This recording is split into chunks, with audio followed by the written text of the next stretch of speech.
Welcome to my channel housewife Sandhya. নমস্কার বন্ধুরা, আশা করি আপনারা সবাই ভালো আছেন। গরমের শুরুতেও এরকম সুন্দর ফুলকপি পাওয়া যাচ্ছে বাজারে, তাই চটপট বানিয়ে নিলাম ফুলকপির মুড়ি ঘন্ট। তো ফুলকপি অনেক রকম ভাবেই খেয়েছেন, এভাবে একবার খেয়ে দেখুন এবার। আর ফুলকপির মুড়ি ঘন্ট বানানোর জন্য আমি একটা ফুলকপি এরকম টুকরো করে কেটে নিয়েছি। দেখুন ঠিক এরকম টুকরো করে নিয়েছি ফুলকপিটাকে। আর এর জন্য নিয়ে নিয়েছি আমি গোবিন্দভোগ চাল, এখানে 100 গ্রাম চাল রয়েছে। আর একটা আলুকে ছোট করে টুকরো করে কেটে নিয়েছি।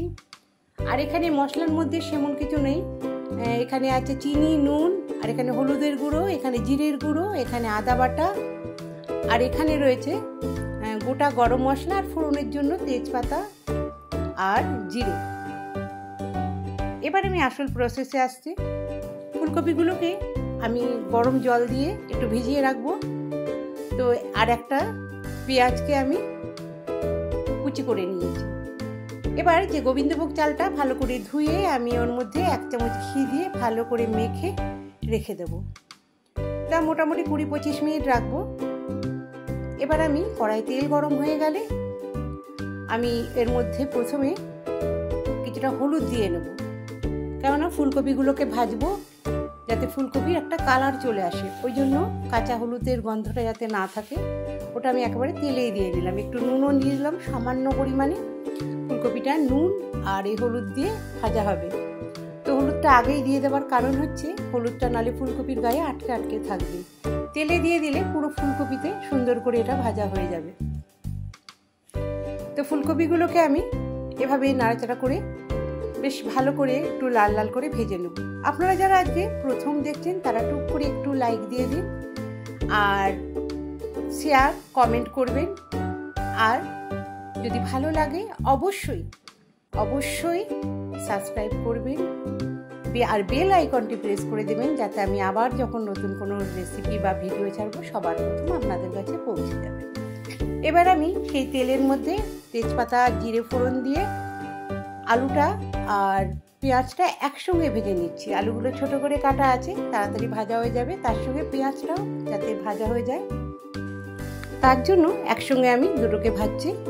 এবার পেঁয়াজ আর আলুর টুকরোগুলোকে খুব ভালো করে যখন ভাজা হয়ে যাচ্ছে তখন আমি এর মধ্যে নুন দিয়ে দিলাম আর হলুদও দিয়ে দিলাম, নিয়ে এটা ভালো করে মিক্সড করে নিচ্ছি। কেন পেঁয়াজও ভাজা হয়ে গেছে আর আলুও ভাজা হয়ে গেছে, খুব বেশি ভাজলে পুড়ে যাবে। এবার আমি আদা বাটাটা দিয়ে দিলাম। আদা বাটাটা দিয়ে এবার আমি এর মধ্যে আর যে বাকি মশলা আছে জিরের গুঁড়ো আর হলুদের গুঁড়ো তো দিয়েছি আগে, আর এর মধ্যে আমি গোটা গরম মশলাটা প্রথমে দিতে ভুলে গেছিলাম তেলের মধ্যে, তা আপনারা প্রথমে তেলের মধ্যেও দিয়ে দিতে পারেন যখন ফোড়নটা দেবেন। তাই আমি এখনই দিয়ে দিলাম, কারণ এখনও কিছুক্ষণ ভাজা হবে ওর মধ্যে, আর এটা যখন জল দেওয়া হবে এটার একটা সুন্দর গন্ধ বেরিয়ে আসবে। তো আপনারা ফোড়নও দিতে পারেন, এটা পরেও দিতে পারেন, কোনো অসুবিধা নেই এর জন্য। তো এইভাবে আমি এটাকে খুব ভালো করে ভেজে নিলাম। আর এর মধ্যে 1/2 চামচেরও কম কাশ্মীরি লঙ্কার গুঁড়ো দিলাম যাতে কালারটা খুব ভালো আসে। আর এটাকে খুব ভালো করে যেমন মশলা কষায় সেরকমভাবে একটু কষিয়ে নিলাম। নিয়ে এর মধ্যে যে ঘি দিয়ে ম্যারিনেট করে রেখেছিলাম চালগুলো, প্রায় 20-25 মিনিট হয়ে গেছে। এবার সেই চালগুলো গোবিন্দভোগ চাল, সেই চালগুলোকে আমি এর মধ্যে দিয়ে নিলাম, আলুর মধ্যে দিয়ে দিলাম। এবার আলুর টুকরো পেঁয়াজ চাল একসঙ্গে আমি এটাকে মিক্সড করে নিচ্ছি খুব ভালো করে। চালটাও একটু হালকা ফ্রাইও হয়ে আসবে। এটা করার কারণ যাতে গোবিন্দভোগ চাল খুব তাড়াতাড়ি সিদ্ধ হয়ে যায়, যাতে এটা গলে না যায়, এর জন্য এই ঘি মাখানো গোবিন্দভোগ চালগুলোকে আমি এর সঙ্গে পেঁয়াজ আলুর সঙ্গে ভেজে নিচ্ছি। তো এখানে আমি 2 মিনিটের মতন এটাকে আমি এভাবে নাড়াচাড়া করব, করে এটাকে ভাজা করে নেব, আর চালগুলো অনেকটা এর মধ্যে ভাজা হয়ে আসবে। এবার আমি কিছুক্ষণ কষিয়ে নেওয়ার পর, আর বন্ধুরা আমার এখানে প্রচুর কমেন্ট আসে কিন্তু সেই পরিমাণে আমার এখানে লাইক আসে না, তাই আমি চাইবো বন্ধুরা আপনারা সকলেই যখন ভিডিওটা দেখবেন অবশ্যই প্রথমে একটা লাইক করে দেবেন। লাইক আর কমেন্ট একই আসা উচিত, কারণ যারা দেখছেন তারা কমেন্ট করছেন, অবশ্যই একটা লাইক করে দেবেন। এবার আমি এর মধ্যে ফুলকপি ভাজাগুলোকে দিয়ে দিলাম, টুকরো করে ফুলকপি ভেজে নিয়েছিলাম আর সেগুলোকে দিয়ে দিলাম, দিয়ে এটাকে ভালো করে মিক্স করে আমি জল দিয়ে দিলাম। এবার পরিমাণ মতো জল দিতে হবে, যাতে সে চালটা সিদ্ধ হবে কিন্তু গলে যাবে না। এটা মোটামুটি যারা রান্না করেন তারা বুঝতে পারবেন, আর যারা রান্না না করেন তারা প্রথমে কিছুটা জল দিয়ে নেবেন, তারপরে আপনারা যদি মনে হচ্ছে লাগবে পরে একটু গরম জল দিতে পারেন।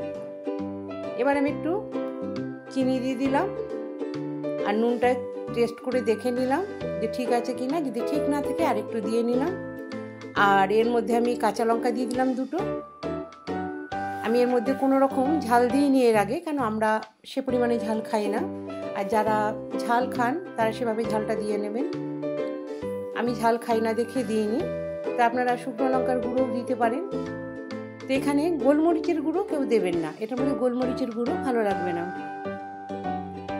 কাঁচা লঙ্কা বা শুকনো লঙ্কা দিতে পারেন। এবার আমি ঢেকে দিলাম চালটা সিদ্ধ হওয়ার জন্য। এবার কিছুক্ষণ পর আমি ঢাকনা খুলে দেখে নেব চালটা ঠিক এই পরিমাণে সিদ্ধ হয়ে আসবে। দেখুন পোলাও যেরকম চালের সিদ্ধ হয় ঠিক ওই রকম। এখানে এখনো কিছুটা জল আছে। এবার দেখুন চালগুলো সিদ্ধ হয়ে গেছে, আবার চালগুলো গলেনি, ঠিক এই স্টেজেই থাকবে। তখন আমি এর মধ্যে সানরাইজের ছাই গরম মশলার প্যাকেট আমি এর মধ্যে গুঁড়ো কিছুটা দিয়ে নেবো, কারণ এটার খুব সুন্দর গন্ধ, এই জন্য আমি সানরাইজের গরম মশলার প্যাকেট ব্যবহার করি। আর এটাকে আমি খুব ভালো করে মিক্স করে দিচ্ছি। দেখুন সুন্দর করে এটা মিক্স করে নিয়েছি এর মধ্যে। আর এটা আমার মোটামুটি তৈরি হয়ে গেছে, আর জলটা শুকনো হওয়া পর্যন্ত ওয়েট করছি। জলটা যখন একদম শুকিয়ে আসবে ভাতটা আরও ঝরঝরে হয়ে যাবে।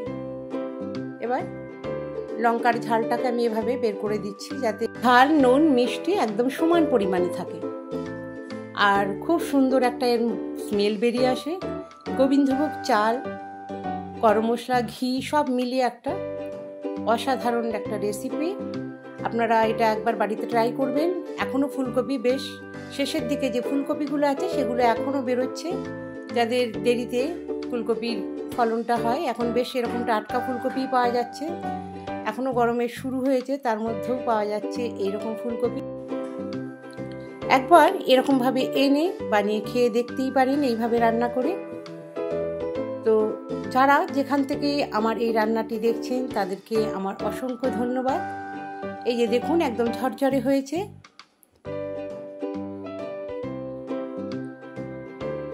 এগুলোকে আমি আর খুব জোরে জোরে ঘাটা যাবে না, তাহলে একদম ঘেটে যাবে।